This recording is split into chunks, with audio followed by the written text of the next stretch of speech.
Hello and welcome to FNAF Simplified episode 2. So today we're going to be looking at Five Nights at Freddy's 2. Makes sense. Now I'm not going to do a massive intro because Jesus Christ, this is like 13 pages. So let's just get straight into it.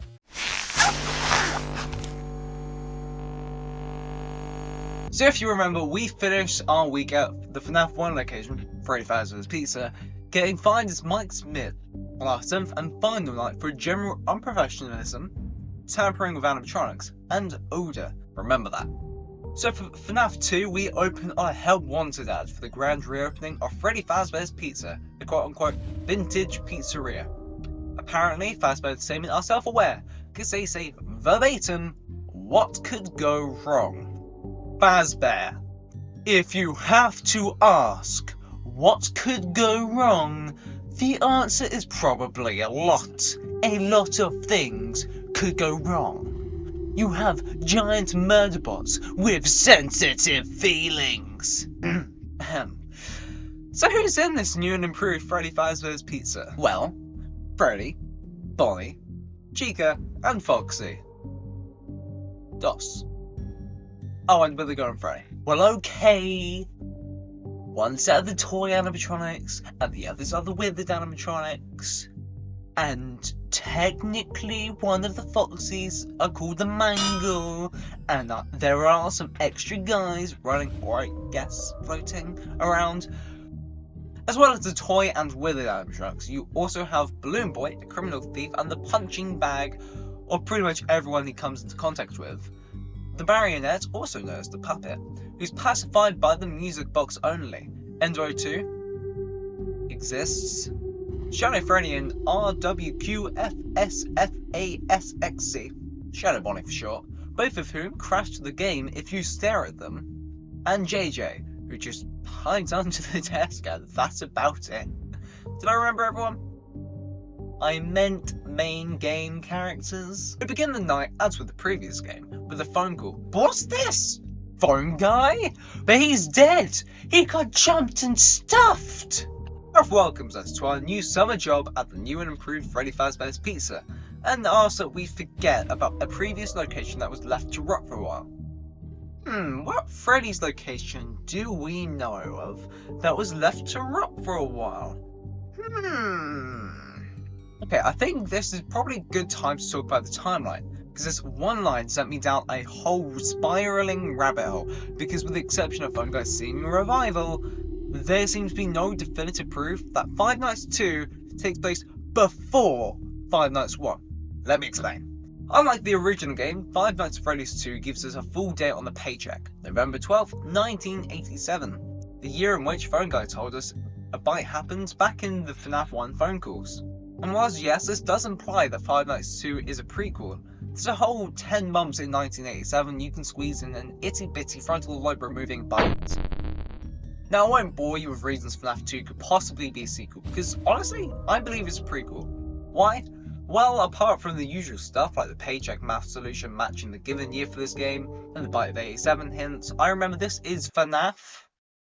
Literally everything is bloody implied. Oh, and the Night 6 paycheck mentioning a planned reopening on a smaller budget. Oh hey, wouldn't FNAF 1 be on a smaller budget if they had been fighting an uphill battle to stay open? Yes, they would. And so ended my 20-minute mini panic whilst writing this script. Now I've just completely wasted your time. Is this a good point to ask you to click that shiny red button next to the title? No? Well, crap. Unlike FNAF 1, Phone Guy's information drops are less dense, but spread throughout all 6 nights, with the latest nights being the most more dense. Scattered throughout the nightly phone calls are scraps of information about some previous locations, namely a previous pizzeria in which Ralph worked, and Fredbear's family diner, which Ralph seemingly knows very little about. As to the previous pizzeria, Phone Guy informs us that this is where the Withered crew come from. Note that they already smell, meaning that MCI has likely already happened in the timeline. Whilst we're on the topic of the Withereds, what do we actually know about them? Well, as we have already established, they come from a previous Freddy's restaurant with the intent of being fixed up for the FNAF 2 location, but due to their design and putrid odour, they were instead used as a source of parts for the new toy animatronics. They're sensitive to bright lights, especially Withered Foxy, and according to Phone Guy, a glitch in their code causes those bright lights to trigger a system restart. The newspaper clipping you receive upon finishing 96 tells us that the withered animatronics are yet again repurposed for use in a possible reorganization of the company. So FNAF 1. Although I chose to talk about the older animatronics first, we actually don't meet them until night 3, except for Withered Foxy, but he's weird, okay? He's a loose cannon of some sort. We actually meet the toy animatronics first, and well, I'll let Ralph introduce them. I want to reassure you, Fredbear Entertainment is committed to family fun and above all, safety. They've spent a small fortune on these new animatronics. Facial recognition, advanced mobility, they even let them walk around during the day. Well, that clears up why the animatronics tend to wander and try to bite our face off. Okay, maybe not that last bit. Not only does this provide evidence towards this being the location of the bite of 87, though the animatronics being allowed to wander around Scott caught them free, but there was also some form of incident that caused the closure of the previous location, like the MCI considering the withered smell. A multitude of murders, particularly those of children, is more than enough to cause worry and hysteria in parents. So as a business, of course Fredbear Entertainment will go all out with security, maybe going so far as to connect them to criminal databases and police radios, as heard with Mangle's garble when she enters the office.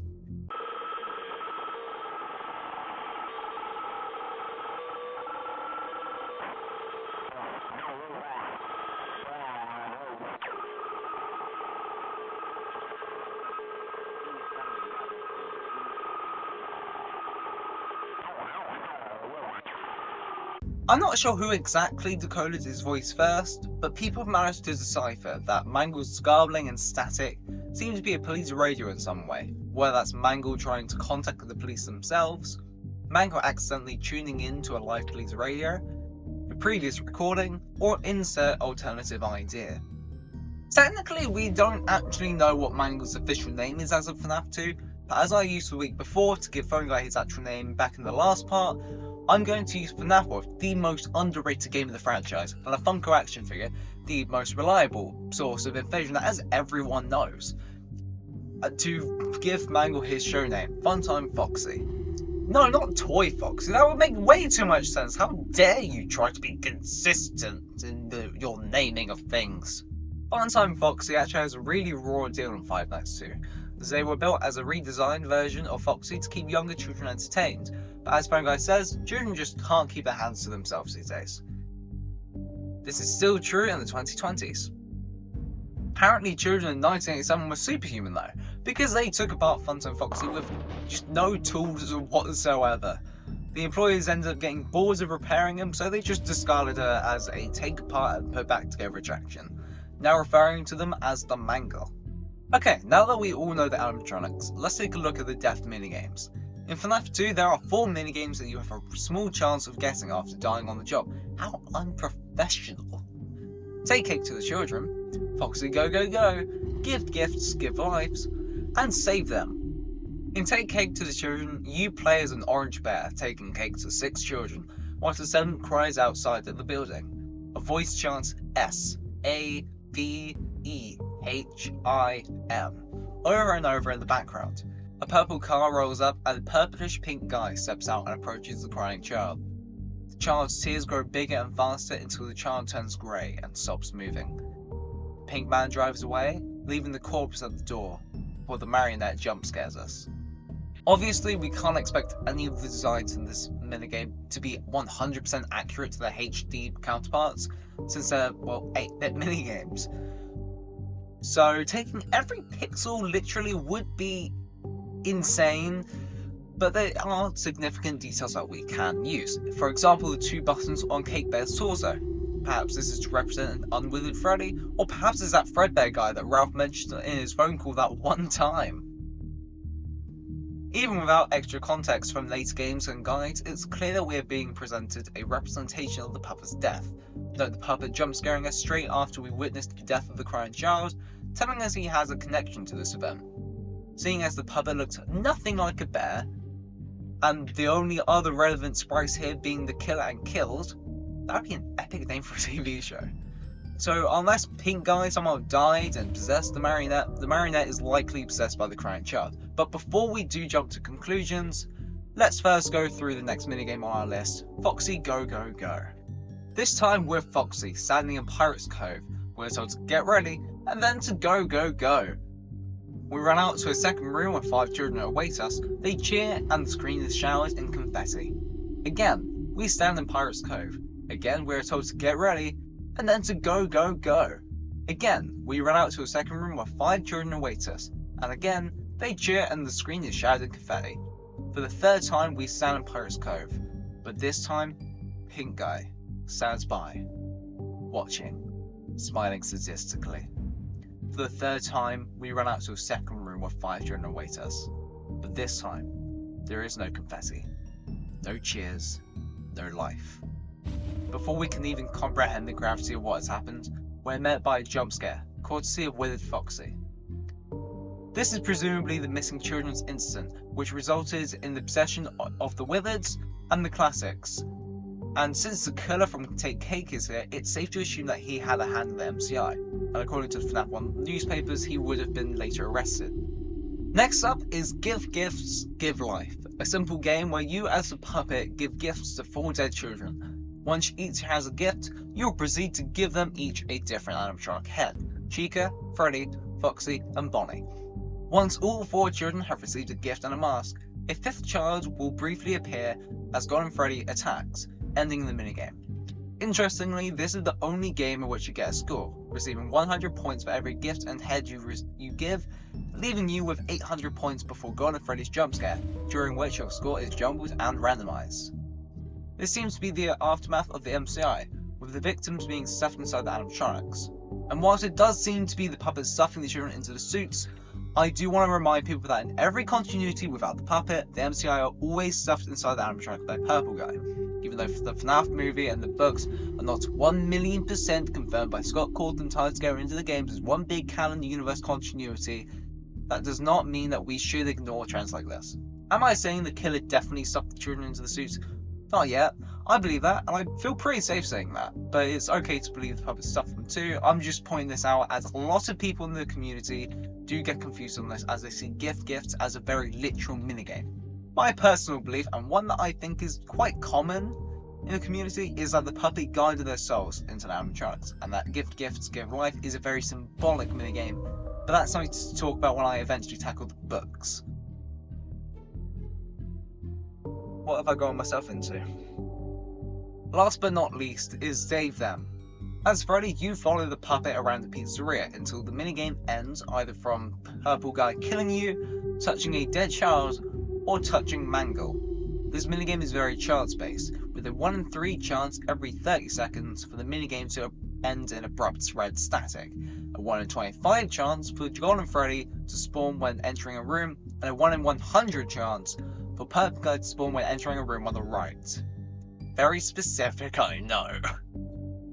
Whilst Golden Freddy just sits in the corner if he spawns, Purple Guy will charge you in a straight line, sorry, but like samurai shippers, with his touch resulting in blue static instead of the usual blood red, with the words "you can't" in the bottom left corner. Exploring the pizzeria reveals it to be the very same map as the one we worked the night shift in, throughout the main game, down to them found on the office desk, and the positions of the withered animatronics and parts and service. As you walk around, you'll see pools of blood around the pizzeria, which could tie back to one of Fazbear's policies in FNAF 1. Upon discovering damage or death has occurred, a missing person report will be filed within 90 days, or as soon as property and premises have been thoroughly cleaned and bleached, and carpets have been replaced. So here's my speedrun attempt for the Purple Guy, Pink Guy debate. So back in the day there was 4 main factions. Purple Killer, Pink Killer, they're both bloody purple, and Dual Killers. Scott Cawthon was apparently team leader and founder of the They're Both Bloody Purple faction, because despite all the errors in the FNAF guidebooks, Purple Guy and Pink Man are always said to be one purple guy. Also, they are very visually similar, they just have more detail and Save Them. Note the shiny security toaster security badge. Oh, and the weird thingy that he has in their hand. So what is the TLDR for the death minigames? As Cake Bear, we bear witness to Purple Guy killing the child who would later possess the puppet. We see the MCI as maybe unwithered Foxy, the puppet either stuffs the MCI or they were already stuffed and the puppet helps them possess their suits properly, and another dead children incident happens, presumably by Purple Guy's hand. Speaking of incidents, during Night 3's phone call, Phone Guy implies something happened recently at the location. Oh hey, before I go, I wanted to ease your mind about any rumors you might have heard lately. You know how these local stories come and go and seldom mean anything. I can personally assure you that whatever is going on out there, however tragic it may be, has nothing to do with our establishment. It's just all rumor and speculation, people trying to make a buck, you know. Our guard during the day has reported nothing unusual, and he's on watch from opening till close. On Night 4, he then reveals there's now an investigation happening. So whatever was going on out there, however tragic it may be, did have something to do with our establishment. Ralph, I love you, but you're not making it easy to explain. Either plot or my bro love for you. He then finishes his call by warning us that someone may have tampered with the facial recognition system in the animatronics. Okay, now that explains the whole biting our face off thing. By the time Night 5 rolls around, the investigation seems to have escalated, with the building now in a full lockdown situation. Oh, hey, good job, Night 5. Keep a close eye on things tonight, okay? From what I understand, the building is on lockdown. No one is allowed in or out, you know, especially concerning any previous employees. When we get it all sorted out, we may move you to the day shift. A position just became available. We don't have a replacement for your shift yet, but we're working on it. It seems like a previous employee has done something criminal, perhaps a murderous blast, just like random, unrelated stuff in the dark, and then tampered with the evidence, possibly the reason why the animatronics are attacking us in the first place during Five Nights 2. That all because FNAF. Going back to that tampering of the facial recognition system thing, upon completing the custom night, like the original game, you do get fired. Now throughout nights 1 to 6, you play as Jeremy Fitzgerald, doing your job correctly, but on night 7, the custom night, you get fired as Fritz Smith, for tampering with animatronics and odor, on your first day no less. Honestly, that's just blatant general unprofessionalism, come on, you're better than that. Who else do we know that was fired for tampering with animatronics, odor, and general unprofessionalism? Hey, didn't Mike Smith get fired for those exact reasons in FNAF 1? Yes. So maybe they were the same person. I mean, it'd be a hell of a coincidence if they weren't. But maybe it was. It wasn't. Let's go back a night, because Night 6 gives us our last few bites of evidence. Sorry, did I say bites? Sorry, no, I meant just the one bite, the bite of 87. Ralph tells us that there is one last birthday party scheduled for the next day, while we will be on the day shift, and he instructs us to wear our uniform. As if we were gonna turn up in our onesie, as if. And to make sure that the animatronics don't hurt anyone, since as we experienced firsthand, their facial recognition systems have been tampered with, making them hostile towards adults. Oh, and don't forget these animatronics are allowed to roam throughout the day too. I'm gonna be honest, until recently I wasn't really set on the whole Jeremy bite victim thing, but now that I've actually gone through and found the evidence and analysed it myself, I'm actually pretty happy with it. We know the animatronics are allowed to wander throughout the day until the bite of 87, which Phone Guy told us that they are now allowed to do in this game. Oh, and remind me when FNAF 2 takes place? November 12th, 1987. And our ongoing suspects are all here, gathered in one place via the withered animatronics. We even know that one of the previous employees have done something to cause an investigation. And with the tampered facial scanners, the animatronics could quite easily confuse two employees. Perhaps that was even why they were messed up with in the first place. Phone Guy gives us one final piece of information to possibly tie this all together. Hello? What on earth are you doing there? Didn't you get the memo? The place is closed down, at least for a while. Someone used one of the suits. We had a spare in the back, a yellow one. Someone used it. Now none of them are acting right. If you remember back in FNAF 1, what was used in the episode to lure the kids to the back room? Alright, a mascot costume. And who have we seen to commit some murder? Likely including the MCI? Purple Guy, who sports a security badge in this very pizza joint.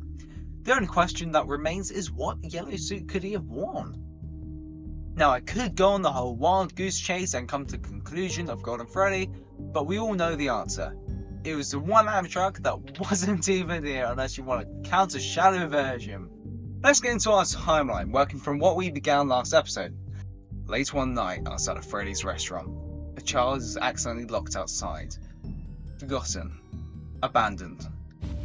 Exposed. A purple car slowly drives up, coming to a stop next to the child. Tears stream down their face, drenching them as the purple guy approaches. Purple guy kills the child, smiling, and drives away as if nothing happened, leaving the child's lifeless body, with their soul left to possess the puppet animatronic. Fast forward to the end of June in an unknown year, and 5 children are lured to a back room in Freddy Fazbear's Pizza by Purple Guy, now an employee in this location, wearing a yellow mascot suit. The Purple Guy kills all 5 children at this pretend party, hiding their bodies in the animatronic performers: Chica the Chicken, Bonnie the Bunny, Freddy Fazbear, Foxy the Pirate Fox, and a spare golden Freddy suit. The puppet guides the souls of the MCI victims to the metal coffins, condemning them to the pizzeria but allowing them to take control of the animatronics fully. After a multitude of reports of the animatronics oozing blood and mucus around the mouth and eye holes, as well as the general unsanitary state of the pizzeria, Freddy's is threatened with being shut down. Freddy's try and ultimately fail to find a buyer and end up scheduled to close. After the closure of the old Freddy's, a new and improved version is built in 1987, with added security systems including the new line of toy animatronics that are tied to a criminal database.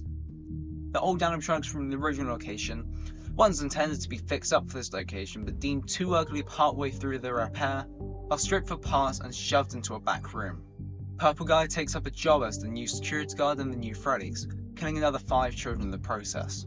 But with nowhere to hide the bodies this time, he leaves their bodies strewn across the pizzeria, resulting in an investigation. Around this time, Purple Guy takes the day shift before being later arrested to the footage from the CCTV, with Jeremy Fitzgerald fulfilling his position as the night guard. At the end of Jeremy's first week, Freddy has one last event, a birthday party, for which Jeremy is paired as the replacement day shift guard, with instruction from Ralph, aka Phone Guy, to make sure that animatronics don't hurt anyone, which results in Jeremy being the victim of the bite of 87 and losing his frontal lobe in the process. Fritz Smith is hired as a new night guard, but is promptly fired on his first day on the job for odor and tampering with the animatronics. The toy animatronics are promptly scrapped, and the withers are kept for a potential reopening on a smaller budget. Phone Guy then takes up the mantle of night guard until the week before FNAF 1, when he is killed by the now repaired and upgraded withers animatronics. Mike Smith replaces him the following week, and survives a total of 7 nights thanks to Ralph's warnings, but gets fired due to odor, general unprofessionalism, and tampering with the animatronics on night 7. Now there was a couple of jumps in my conclusion, including Purple Guy not being arrested on the original MCI murders but the DCI murders, and my reasoning for that is because whilst MCI definitely has to take place before DCI, at no point do the newspapers specify that it was definitely that original murders that Purple Guy was arrested. They just said that after a murder of 5 children, and both have a total of 5 children. As far as we are on the story, we're not bringing Andrew into this. It's too much. But both have 5 victims. The DCI, no matter what, has 5 victims. There is no debate about that. But so William could have been arrested on either one, and for me as a timeline, it would make more sense if he has to be arrested in either one of those for him to be arrested on the latter one, because that one there's an investigation that we know of and the bodies are out in the open, there's nowhere to hide them. So for me it just makes more sense, and it kind of still works. So I hope you did enjoy my kind of little ramble about FNAF 2.